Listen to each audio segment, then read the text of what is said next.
You are listening to the How to Talk to Girls podcast with me, Trip Kramer. Hello and welcome back to another episode of the How to Talk to Girls podcast. I'm your host, Trip Kramer from tripadvice.com. You're probably wondering, what is this cryptic title all about? What is this episode all about? What is this weird skill that helps with attracting women? So I have a really fun episode today, and it's with one of my friends, Mark Nargi, Chef Mark Nargi. So what we're talking about today is an essential skill, which is cooking. Now, don't go yet. Don't go to the next episode. I'm telling you, this is important. I would not have done an episode. I don't do any episodes that I don't feel are important. I know that, you might not be a guy who does a lot of cooking, or maybe it's just something that you're not interested in. That's fine. We're not teaching you how to be a chef here. We're not going to be teaching you all these crazy things that you're never going to do. But Chef Mark is going to be discussing why cooking is so important. And I can even tell you a little bit right now. Everyone cooks, right? Everyone cooks on some level, even if it's not fancy. You're making yourself a meal, right? You're putting things together. And it's such a crucial skill to have in your life, but also with women. Eventually, a woman is going to come over, and I highly recommend that on a second, third, or fourth date, that she does come over to your place and you do cook some sort of meal or cook something. It doesn't have to be this crazy extravagant thing, but we'll be going over what to do and some tips on how to do it when it comes to cooking, when it comes to baking, when it comes to making all this stuff work. So I really highly recommend that you tune into this and you take some tips, because no matter what, whether you like cooking or don't like cooking, this is going to help you. And I really wish that every guy would on some level learn how to be a better cook. Again, not by being a complete amazing chef, but at least learning some skills here so you can really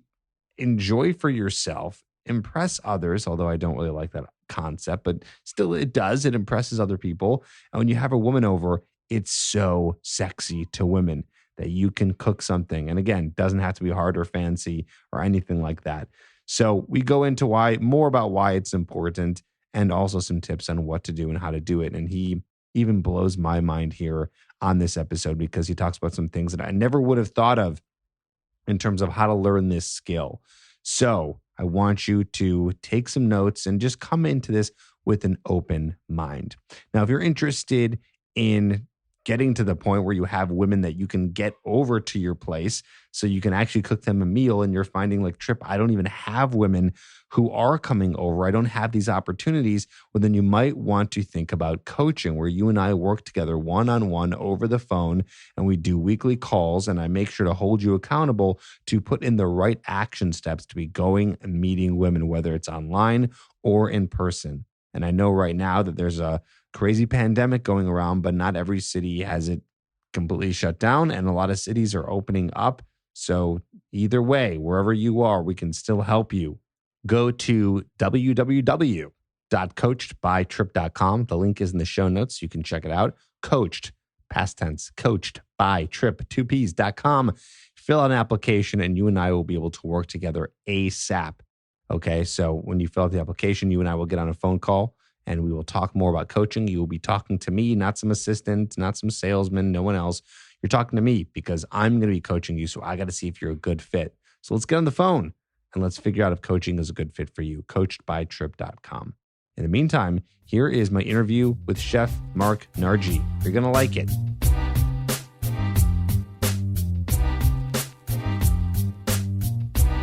Hey, Mark, how's it going, man?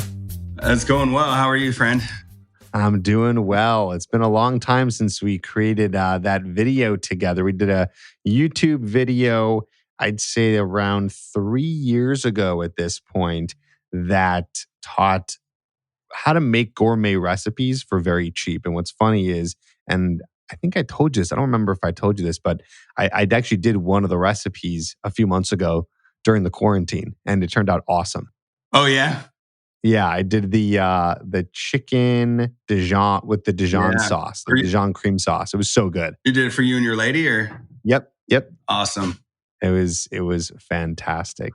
And it was funny too, because I was thinking of different recipes to make. And I was like, you know what? I should go back to that one day because everything you made that day was so good. Like it Yeah. just blew my mind. I remember tasting all that. We did the pizza and the chicken. It was just incredible. So yeah, no, it's cool to have you back on here and just talk about cooking in general, why it's important. I know you have a lot of things to say on that. And then Sure. for anyone who's listening, just some simple tips or simple ideas that help out the casual cooker, right? Like the guy who isn't super into it, or maybe he is, and that's good too, and it'll probably help that guy also. But just for the guy who's not super into it, who just with your help could make any dish seem more gourmet, right? Because I always say that it's great to have a woman over and be able to cook for her. I mean, there's nothing more attractive than that, right? Oh yeah, yeah. I've done it many times. Yeah, and I'm sure it's helped. Yeah. That's great, man. So cool. So yeah, let's talk about, you know, and you were starting to say this when before we started the interview, like why you think it's important to have this Sure. skill. Obviously, you're biased. You yourself are a chef. But actually, before we go into that, I forgot. Like I'm sitting here because I know you, but maybe you can tell the guys listening who you are, like how long you've been doing this for, and because I know you're amazing, but the guy, at cooking, but the guys listening don't. So maybe a little bit of your Of background. course. Yeah, yeah, for sure. So yeah, my name is Mark Nargi. I'm a chef. Based in Southern California. I have been doing sort of just private parties, private events for about 6 years. But I've been cooking for a really long time. I've been cooking professionally for about 13 years, and I started out mostly in higher end restaurants, Michelin rated restaurants, things like that. So my background, my sort of skill set is more in the fine dining arena, kind of that kind of a range. So when it comes to cooking, I guess you can call it my technique is more in that higher skill level set, but that kind of whole world is very, I don't want to say pretentious necessarily, but it's not for everyday life. So I kind of switch gears a little bit and I take sort of that kind of food and that kind of technique and I make it to where people can have my food or my services in a much more casual arena. I cook in people's houses. I cook in rentals, and I do some bigger events as well. But the idea is just making really good food. That's really the only caveat that I have. Everything I do doesn't have to be fancy or plated in such a way where I need specialty tools and tweezers and all this and that. So it's really just giving people good food that they're very comfortable in their environment, while they're eating it. So, Yeah. and it's sort of a thing that when you're going to cook for somebody else, I think that's sort of maybe the idea a little bit is you just want to make really nice food. You don't have to make somebody fancy food. You don't have to, have the best plating in the world. But if you can just make them something that's really tasty, they're going to enjoy it, both because of what it is. Hey, this is a really delicious meal. Everybody loves food.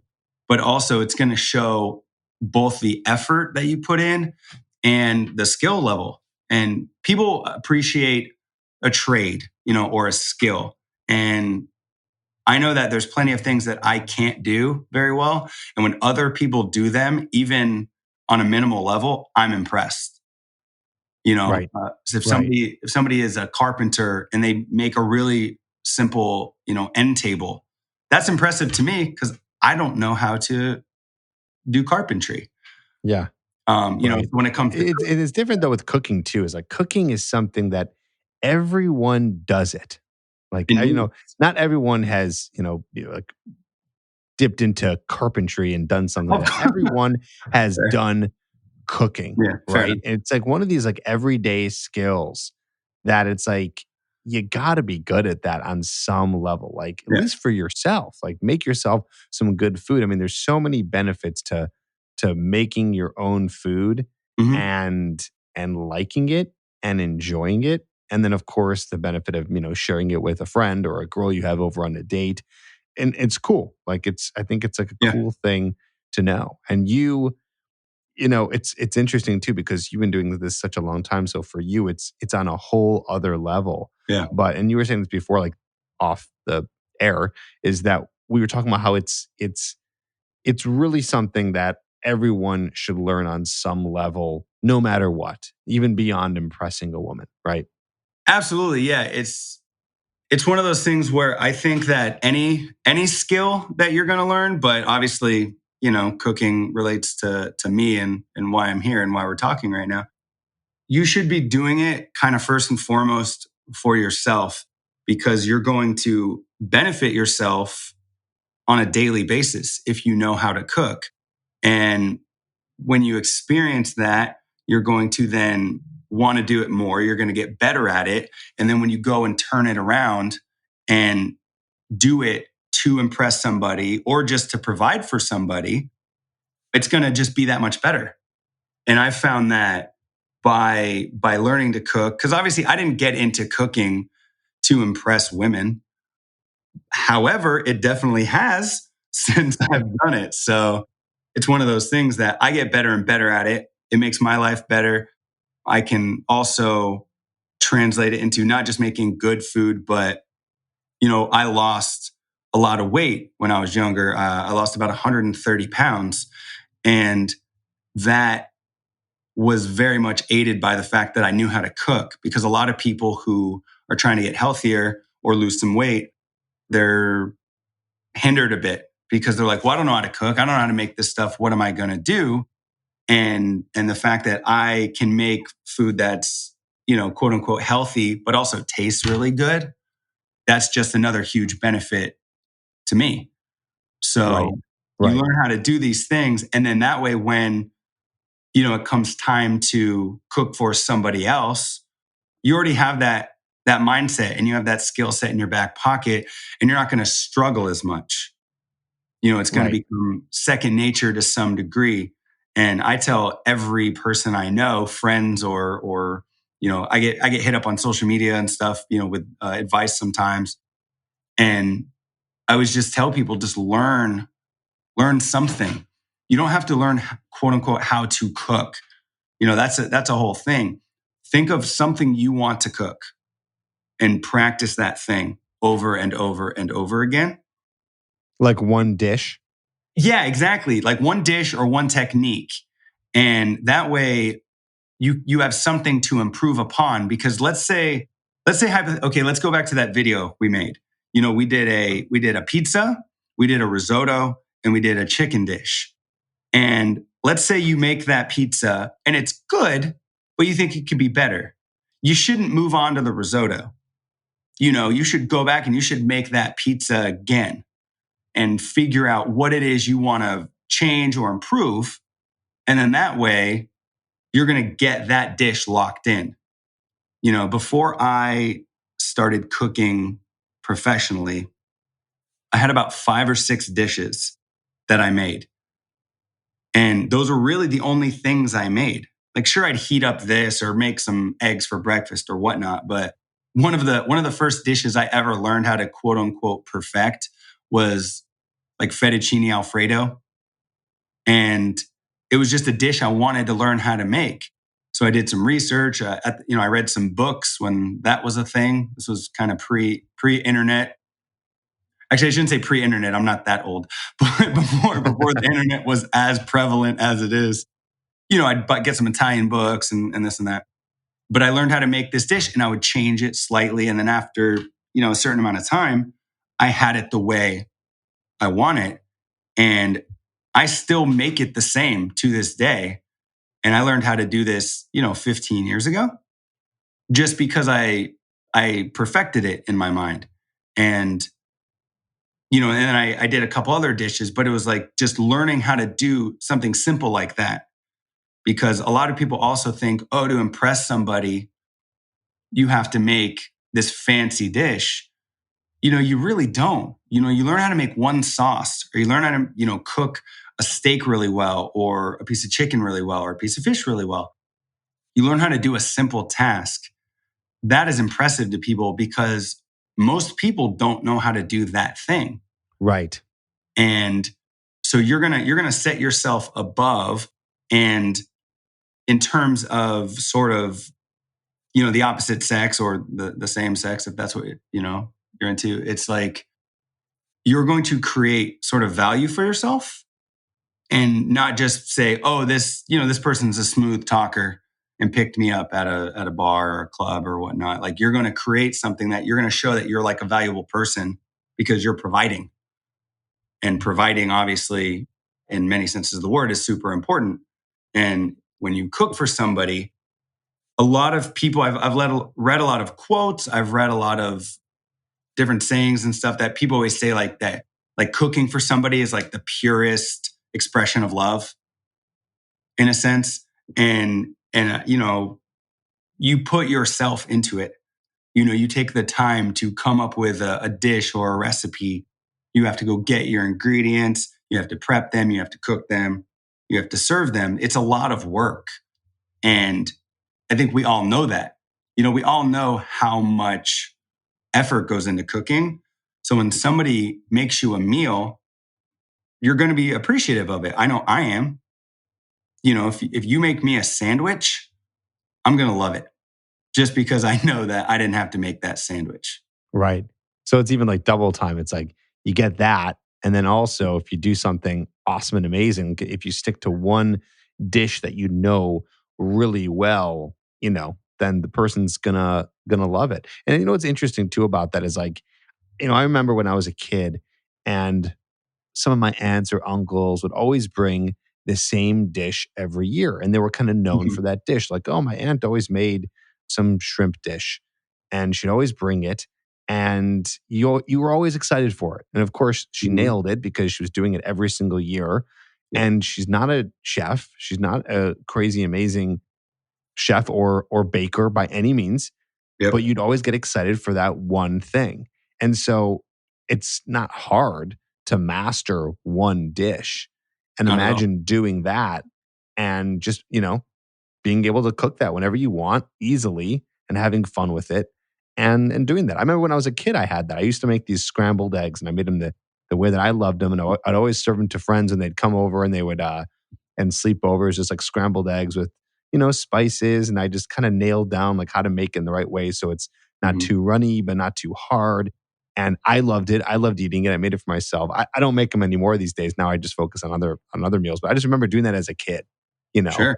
And that, it's funny too, even saying this now, I don't really have one of those dishes. I probably should. I'd say if anything, I'm closer to maybe I don't know what you call it. Do you call it a white? It's a white pasta, meaning it's it's pasta that's mixed in with like a sauce where it's onions or shallots with truffle oil, olive oil, and garlic, and like reduced wine sauce. What do you call it? A white pasta?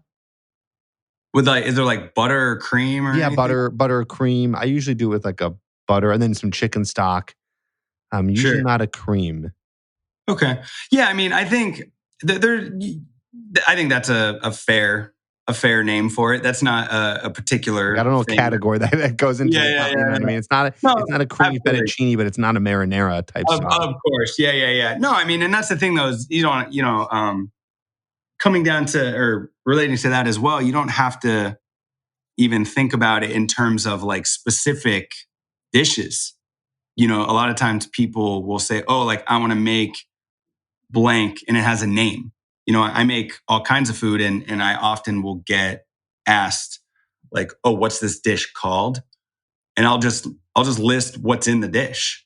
Interesting. Okay. Yeah, because I wasn't trying to make, this specific thing that, everybody knows. It was just like, oh, this goes well together, this goes well together. And this, like you were saying, you get some pasta, you roast off some shallots, which are good in anything. People who don't know about shallots. This has nothing to do with anything but shallots. So if you take a red onion and some garlic and they make a baby, they made a shallot and it's delicious and it goes in almost anything. Just putting that Awesome. out Awesome. there. No, it's great. Great. It's good to know. But yeah, no, shallots are great. So yeah, you just roast off or saute off some shallots. Butter's good. I love butter. Butter makes everything better. And then just like your flavor, like you were talking about, you add some truffle oil, you could easily add like mushrooms to that. Oh You yeah, know, mushrooms. That's right, mushrooms. Yep. yeah, stuff like that. And that's not really like, a regional dish or a classic dish. It's just things that taste good and taste good combined. Right. And that could be, and that's the whole point too. You don't have to make that could be your dish that you want to make. And, for me, like, let's say you were asking me, you're some rando person and you hit me up and you go, hey, I make this dish and I'm trying to make it better. What can I do? An easy addition, you could add some fresh herbs to that dish. You could add some, some chives or some thyme or some tarragon or whatever it is. And then you try that. And that's just going to be one of those steps to improving it, like I was talking about before. And then once you kind of get it down to where you're very happy with it, then you can think about other dishes. But once you impress yourself with your own dish, you're very likely going to impress somebody else. So instead of going online or something, which I've had people tell me like, oh, I want to cook for somebody. So I went and I Googled some recipe and I've never made it before and I'm going to cook it for this girl. And I was like, that's not a great idea. Yeah, it's a bad idea. I've heard this before. Like, don't ever for like a party, like don't ever make a new recipe Yeah, for when you're having people over or having anyone over, right? Because you have no idea. Like it could be a bad recipe. You might not have tweaked it right enough. I mean, because I think most recipes I've ever done off the internet, they're all like pretty good. Some are actually really bad, but like none has ever been like, oh, that was perfect. They that was the exact amount of everything that I needed. There's always exactly. a little bit more salt or pepper or oil or whatever. There's always something more that needs to be kind of added into it, and you won't know that if you cook it for the first time for somebody. Exactly. So it's good to just have that foundation, have that knowledge base, and that way, you're confident going into it. And I will cook for people. I'll go to someone's house and I'll kind of just rifle through their fridge and I'll say, okay, you got this. And I'll make a dish. And people will ask me, like, how do you do that? Because it's no recipe, it's no anything. It's just like, and at this point, I just kind of know what works together. So I can come up with a decent dish, without any real plan or any real recipe. But a lot of it also comes back to confidence in knowing that what I'm going to make is going to taste good, at least in my mind. And that leads you back to that perfecting that one dish or that one technique. If you know it's good, you don't have to think about it while you're making it and you can be relaxed. We're talking about in context of like you're on a date. You're super relaxed and you don't have to worry about it. It's just a thing you're doing. It's as if you were, giving a tour of your place or you're just, doing something very, very low key. A lot of people stress out when they cook. And if you have all that stuff in your back pocket, you're not worried about, oh, is this going to come out right? Oh, I wonder how the sauce is going to taste, blah, blah, blah, whatever else. You can then focus on your guest. Right. And then, you serve them your food and you're confident in it. They're going to see that confidence and they're going to enjoy it and they're going to think more highly of you. I'm curious about something. I wonder if, because we're talking about someone who's mastering a dish and doing Mm-hmm. really good at it. Let's say, over the course of maybe a year or 2 years, someone who wants to get into it just a little bit more than your average person. Yep. Do you have any recommendations of the type of dishes someone should master? Again, if they're interested in it. So, when I say that is like someone master a vegetarian dish or a fish dish or a meat dish, or is there a certain meat or do you have any recommendations or just opinions on that in terms of like what are some of like the best category of dishes someone Mhm. should learn how to make if they just want to make a couple and really master them? Yeah, for sure. I think that it's all contextual. It all really just depends on, your circumstances. So I know how to make a lot of different things, but a lot of that has to do with the fact that ensures that I can pay my bills. If I limit myself it's going to be harder for me to cook for bigger groups of people. And I've cooked for some very different groups of people in my life. And like one example that I give people a lot is I cooked for a group of people that practice Jainism, which essentially is that you can't eat anything that has been killed. And that includes plants. So if you pick an apple from a tree, you killed it. So like they're only supposed to, this is what I'm to understand, but they're only supposed to eat things that like naturally fell and so forth. So they can't have any root vegetables because you have to pull those up from the ground and things like that. So that's a pretty So you eat air. yeah, basically exactly. It's like extreme veganism or something, but it's pretty crazy. Even with the water, they drink like well water that they pass through a cloth because if you filter the water, the filtering kills microorganisms, and then they upturn the cloth and pour a little of the water back over it to wash the microorganisms back. It's pretty extreme. Whoa, I never heard of this before. So what did you? So you had to cook this? So when we had this discussion, I said, if you're gonna hire a person to do this, that's pretty not possible because I would have to grow all my own produce and things like, you know what I mean? It's not, I can't guarantee my farms, just picked up the things that they, are selling me. We had to pretend a little bit. We had a chit chat about it. But what I ended up doing was just cooking everything separately. And it was like a build your own, adventure kind of a meal. So everyone just kind of put together what they were okay eating.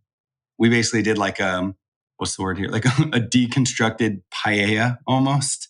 Okay. So like all the ingredients were separate, and they just built their own like bowls and whatnot. But anyway, that's a bit of a digression. No, that's really interesting though. It's like how do you Yeah. how do you eat? Like I don't know what everything. Yeah, no, and that's the thing is I don't. I mean, like I said, that was one extreme example, but the idea behind me telling you that story was that you have to decide whether or not you want to become very familiar with all kinds of things, or you want to narrow it down a little bit. Because sort of on an opposite end of that spectrum, there's a way of eating. It's called the carnivore diet, and you only eat meat. So if you are going to be a carnivore and only eat meat, you have no desire or no reason, I suppose, to learn how to make a vegetarian meal or a curry or any of these things because you're just eating meat. So you really just have to decide like what you kind of want to learn and maybe who you're going to be cooking for. If you're going to think, past yourself and you're not just going to say, all right, I want to make these dishes for me, but I may want to, cook for somebody. I know plenty of people, my neighbors, one eats a sort of a standard American diet, and his wife is vegetarian, and they coexist just fine. We have dinner sometimes, and we'll do like a potluck, and we'll make like a vegetarian dish and a seafood dish and a meat dish, and we only eat what we eat. It's definitely possible to have sort of a differing palate or a differing diet and have that work in a relationship. So in terms of learning what to do, you just have to think about what you want to do. But I would say if I were just going to give somebody a sort of a quick guide or whatever, I would almost structure it the way that I structure my meals when I cook for other people, is that I start off with either something vegetable based or like an appetizer, something small, so you learn how to make something that fits into that category. And then something carb or pasta based. I make a lot of pasta from scratch, which is not something that everybody needs to do. Obviously, if you're not a little bit skilled in cooking, just learn to make a pasta dish with dried pasta and just some nice sauce and whatnot. Maybe a seafood dish, maybe a land animal dish, and then maybe something sweet. So that sort of fills out 5 categories, and it can help you in different scenarios. To where if let's say you really want to learn how to cook a steak, one of the first things that people always want me to teach them when they want to learn how to cook is how to cook a steak. And I love steak, and steak is great. But if all you're cooking is steak, you might be seen as sort of a one-trick pony. So you learn how to cook your steak really, really well. And then, okay, well, what's not a steak? What's opposite of steak? What kind of vegetable dish? And that can be a side. People are like, I really want to learn how to make restaurant style Brussels sprouts. Because I know a lot of people, they don't like Brussels sprouts at home, but they like them when So they go out to true. restaurants. It's so true. Yeah. So, I'm going to learn how to make these Brussels sprouts and whatever. I mean, there's 100 ways to prepare them. But now you have those two things in your pocket and you're like, okay, well, that's a meal in of itself. I want to learn how to make something sweet. And that doesn't mean a restaurant style pastry chef, fancy dessert. Learn how to make cookies, learn how to make brownies, something simple. Honestly, something as simple as if you were to have a meal with somebody and you got ice cream for dessert, but you made a caramel sauce to go on that ice cream, that's impressive. That's cool. Yeah. You know what I mean? So you don't have to learn a whole dish. You can learn a component. And that is something that, you can take something sort of pre-made or pre-done and you can add something to it. And that totally elevates it. And it shows that you didn't just buy 3 jars and combined them in a bowl. Does that make sense? It makes perfect sense. No, I like the way you're looking at this too, because I'm in my head, and this is why, right? This is why you have an expert on like yourself to talk about this, because it widens the whole perspective here. Is that I'm thinking of, would it be cool to like know a fish dish and a meat dish and a vegetarian dish? And then you're saying to me, this sounds even better. It's like, no. Why don't you learn a side / appetizer, a main, and a dessert? And what's cool too is I love that idea, because you might not be a person who, like myself, I don't like to make vegan or vegetarian dishes. I don't, it's just not my thing. So it's like, why would I want to learn that? And like we said earlier, if you don't like it, you're not going to really be into it. It's like, but everyone loves a side of some sort, an appetizer of some sort. Everyone loves a main, obviously. And then everyone loves some sort of dessert. So that's cool. And then that expands you, huge right there. So now it's like you can always bring a dessert to a place if it calls for that. You can make a main anytime, and then you can always make an appetizer that could go along with that main dish, or maybe you're going to bring a side to a barbecue or somewhere and you bring that. So that sounds like, I love how you said it here. That seems to make everything even wider. So you're going to seem even, not that the point is to impress people. It's really not, but it just will. You know what I mean? Like, exactly. Inevitably, it just is going to, if you can master, those 3 things in those categories. So I really like how you put that. Yeah, and to your point, it's one of those things where you should do it for you, do it for yourself, right? And you're going to make yourself some really tasty food. And then it will just so happen that somebody else or other people can enjoy that and will want to keep you around. Yeah. And kind of what you were saying as well is what's nice is, like, let's say you are really good on the grill, which I think a lot of guys focus on sometimes. Like, I want to grill some meat. People will be seen as that. I've heard many times when I cook for people, like, oh, my husband, he's not the best cook, but he's great on the grill. And, let's say that's you and that's what you do. But then you learn, like I said, you learn that one dessert. It's surprising how much more impressive that is to people, because you're like, oh, not only can this guy cook me a baller steak or whatever it may be, they do something sweet. They can make something simple. And like I said, it can be any number of things. It doesn't have to be a really fancy thing. When I do desserts for my events that I do, I'm not a pastry chef. I'm not trained in that realm. And I don't have all of those skill sets, because I trained in restaurants, but I trained on the savory side. And I know how to make a lot of those, savory meals and techniques. But when it comes to desserts, I have like 5 things that I make, honestly, but I have a base. So I have my base recipe and then I add stuff to it to change it.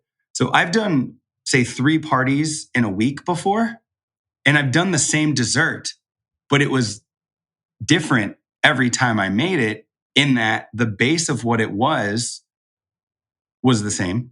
But then I changed the toppings, I changed the sauce, I changed the garnish, whatever it is. And so I made completely different dishes out of it. And you switch up the vibe, you switch up the flavor profiles and all that. So just by learning something simple, a lot of people like chocolate, right? So learn to make a brownie, dude, because a lot of people don't know how. And then you can say, oh, these are homemade brownies. And then you learn to make that caramel sauce I was talking about. Now you just drizzle some salted caramel over your brownie, and that changed that dish. And then instead of buying a can of Ready Whip, just whip your own whipped cream. And that's 3 homemade components that someone's going to love. And not much effort. It's not fancy, but it shows that you put in that effort and you took the time. Yeah. And you care. And when you care about your food, people are going to feel cared for and cared about without you having to say anything. You don't have to try any lines. You don't have to, do anything. Like your actions are showing them, I think, far more than words could say in that particular, scenario. Yeah. Yeah, for sure. For sure. Reminds me of also, we're talking about making things simple, like whipped cream. My mom used to make that all the time, homemade whipped cream. And it's just miles different than any Mhm. whipped cream you'll ever get at a store. Like it's Yeah. not even the same flavor, but it's still whipped cream. And it's homemade, I think it's like powdered sugar and some vanilla and some cream, and you whip it up and you need a mix master or hand mix or something like that. And even that, like, it's so simple. It might take a few times to just get it right. Yeah. It could take once though, it could be really simple. I'd never made it before. And boom, like look at that. And you can bring that or have that and add that to whatever, even something that's not homemade, and it's going to make it taste awesome. Can I tell you a really easy way to make it? Yeah. You don't need anything. It's great. So restaurant sort of style whipped cream is going to be different from, something from a can, because that's aerated, aerosol or whatever. So it creates a very particular texture. When I do whipped cream, all I do is I get we call them deli containers. When you get like soup to go from a restaurant, it's like that kind of round container. You just need like a Tupperware, basically. Something with a tight fitting lid. And you just put some cream, put a splash of vanilla, like you were saying, and some powdered sugar. Put that lid on and just shake the bejesus out of it. And in about 30 seconds, it'll thicken and you'll have whipped cream ready to roll. You Oh don't need a man, machine. You don't need a amazing. whip. You don't need a bowl. And honestly, that's how I do it. It's a little more dense, but it's really nice because when you put like a dollop on, you spoon it on top as opposed to like with your can, and it's great and it's simple, and you literally can just put it this way. If you've ever made a cocktail at home with your cocktail shaker, it's the same thing. You're going to shake a cocktail, shake your dessert, and Awesome. easy peasy. So one Oh thing man, that it's like I wish I had like a million of these little tips. oh Do you have yeah, do you have any more off the top of your head that's, people might not be making whipped cream that's very of course. As a specific to matter, someone's taste, but sure. anything else with something that, so like I feel like, I don't know, something that someone makes all the time, like eggs, or is something that people make all the time, or any really, So really popular dishes with tips with that? a lot of those tips, they're not so much about dishes. If something comes to me, I'll definitely shout it out. But one thing is with limes. When you have to juice citrus, sometimes you'll juice an orange, it's pretty easy. You'll juice a lemon, it's pretty easy. Sometimes when you juice a lime, it gets kind of difficult, and you squeeze it and you get like 3 drops of juice and you're like, what the hell's going on? With a lime, the core that runs sort of like end to end, it's really hard. So if you cut a lime like in half. Like I wish I had a visual here. I'm trying to think of a way to. But you kind of cut it through the equator, and you look at it. That core is in the middle, and when you juice it, nothing comes out. So if you were to stand your lime up and look at it like top down, and instead of cutting it across, you cut like 3 sort of sides off of it, sort of as a, so you end up with 3 sides in like a triangle looking piece. Does that I'm make sense? following it. Yeah. Yeah. It's like you cut it in half and then you take one of the halves and you cut off each side of it. No, you don't even have to cut it in half. Oh, okay. You just stand up the whole lime. Oh, okay. Stand up the whole lime on like the core or the root, and then just cut straight down next to the core, but not through the core. Okay. And then you turn it and you do that again, and you'll end up with 3 roughly even pieces and a core that will be shaped like a triangle, like an elongated triangle, right? Maybe that's too confusing for people. But anyway, if you just cut sides off, that's an easier way to do it. Just cut sides off of your lime and you'll be able to squeeze every drop of juice out of it with no effort. And then you'll notice that core that's left, you can now fold it and even get more juice out of that. So it's like, it's a random thing that I learned. And also just anytime you're going to juice citrus, put it on your board and take your hand and just like roll it back and forth. And that loosens up everything inside. And it makes it easier to juice as well. Cool. That's a good one. What else you got? Anything else off the top of your head? See, I wish I was prepared for this. I would have came up with a list. It would have been like Mark's culinary tips for 40 minutes.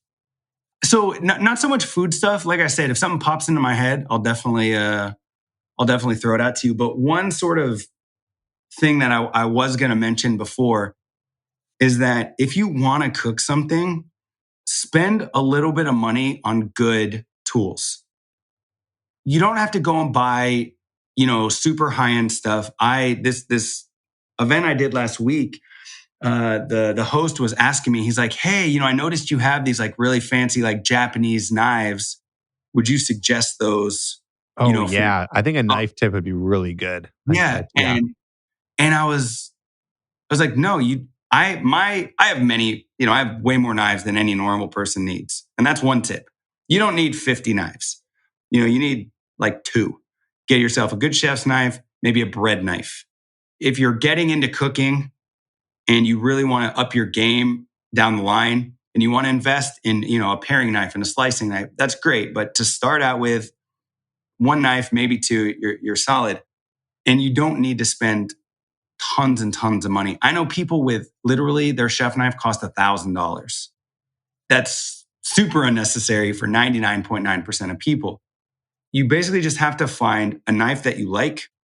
It's comfortable, and it works well for you. And a really simple thing that I tell people to do is just find a store that sells knives that will let you test them. And most cooking stores will do that. Can I like name drop businesses? I don't know how this works. Yeah. Say whatever you want. Gotcha. Like Sur La Table, those kinds of places, Williams-Sonoma. And then there's some like individual stores, like different towns and cities have like their own local stores. Like there's a cooking shop in Pacific Beach in San Diego that I used to go to a lot when I lived down there. But they'll just have knives like hanging up and you say, hey, can I test that knife out? And they'll go grab you like a carrot and a cutting board and hand you a knife and just let you cut it, because some knives look cool, but they don't feel good.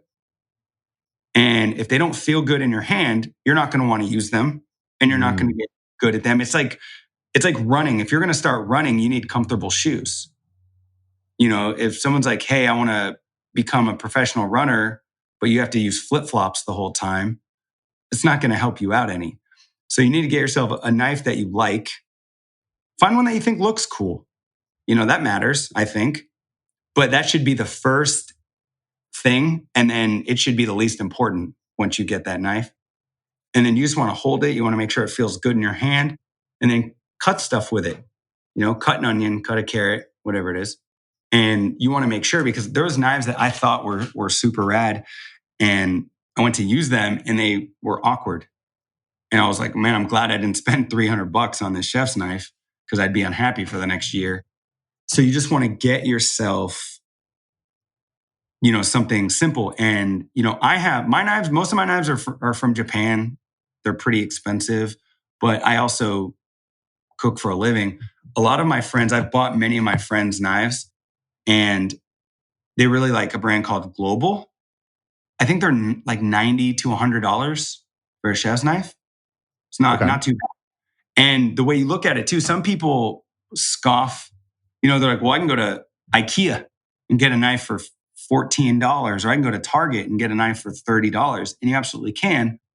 But think about how much money you spend on other facets of your life when it comes to sort of self-improvement. How much do you spend on hair product? How much do you spend on your clothes? How much do you spend on your car? And these are all things that you want to do to improve your life. And you don't think about it. Or even something like coffee. The people that go to Starbucks every day and they're spending, $5 on their drink every single day. And that adds up. Whereas a knife or other, kitchen tools, they're going to last you a really, really long time. So Might as even well if you're go with something that's going to work well. absolutely, and even if it costs a little, let's say it costs $200, which might seem like a big chunk of change, but that knife can last you arguably forever as long as you take care of it. So one thing that I learned, back in the day when I lost weight and I didn't know anything about clothes, and I was trying to figure out like, how to dress and what to wear. And I would see, jeans that were $200. And I lived in San Francisco too at the time where everything was not cheap. So I own a jacket that I think I paid like 250, 280 for or something, which I still think is a lot of money for a jacket. But then I read into the concept of cost per wear. And if do you have any idea what I'm talking about? I do, only because I have a friend who told me about it. It's like if you're Okay. going to wear it all the time Yeah. So and it costs a lot, then it comes down to like you're only paying, 2 cents every time you wear it or whatever it's going to be. And it's worth it because you're, wearing it a lot or yeah, using it a lot. yeah, you nailed it. 100%. And that's really what it comes down to. So if you're going to cook and you're going to spend $200 on a knife, but you're going to cook every day, or even let's just say every other day, after a year, you spent $1 per day Right. on that knife. So it's nothing. What else do you spend $1 on? How much is your internet? How much is any other thing? So be ready to spend a little bit of money and invest. That's really what it is. It's an investment in yourself and in your time. And then also you get that knife, learn how to keep it sharp. And there's a few ways to do it. I learned in restaurants. So, it's a little different than other people, but every now and again, I want to refresh myself on skills. YouTube is amazing for that kind of stuff. I've been cooking professionally for 13 years, and random people on YouTube teach me things about cooking. I'm not the end all be all. I don't know everything by any means. So, and I'm sure that you have your sort of network of like coaches and stuff, and you guys discuss different things because they maybe have a knowledge base that you haven't explored. Oh yeah, I'll watch other people's stuff all the time just to see their perspective or try to learn something new. Absolutely. And it goes the same way. So it's like, obviously if somebody has the ability to ask me a question, that's great. I can give them a direct answer. But if they don't know me or they, don't know how to get in contact with me, by the way, they can totally hit me up on social media if they have questions. But you can just access, the internet, and there's a lot of help. It doesn't necessarily mean it's all going to be good. It's one thing to take into account, but it's still there. And if you want to learn how to, say, sharpen a knife with a stone, you don't want to do it like the old school legit way. You can just go to YouTube, type in how to knife sharpening or whatever, and then all these videos will come up, and then you can watch a couple and see if any feels right, as opposed to just listening, to one source. But that'll make sure that your cooking goes smoothly, because that's the thing about it is a lot of people don't like to cook because they have bad tools. You have a dull knife, you have terrible pans, you have a a glass cutting board. You have these things that you probably shouldn't have. Well, I don't like cooking. And a lot of that just comes down to you don't like it because you have bad tools. There's plenty of things I didn't like doing until I was taught the proper way to do it, or I learned how to do it. Right. Right. So, I definitely think that's super duper important. Cool. Awesome. Well, listen, we're running out of time here, but this is great. These are some great tips. You brought up something interesting earlier. I think it'd be cool for guys to follow you on Instagram so they can see what you're doing. I mean, I love seeing your posts. Every time I see one of your posts, my mouth literally waters. I'm like, oh God, I want to eat that right now. Like, it looks so good because you're always cooking some delicious stuff. So I'll put that in the show notes. But real quick, what is your Instagram? And guys can follow you and see what you're up to. Yeah, it's easy peasy. It's just my name. So it's Mark Nargi, MarkNargi. And Cool. it's just food. So they don't have to worry about too many selfies or anything. It's just pictures of my food. And I have a puppy. So if you're into puppies, that's a good source for cute puppy pictures as well. There you go. Cute puppy pictures and awesome gourmet meals. Mark, thank you so much for being here. And it's great to work with you again and give out some good tips on this. Guys, if you want to also check out the YouTube video of Mark and I'll also put a link in the show notes, and you can learn 3 really awesome recipes. And they're in the description. There is a little link with a PDF to the actual recipes, so you can watch it, how it's done, and then cook it yourself. So check that out. Mark, thanks again. Thanks so much, buddy.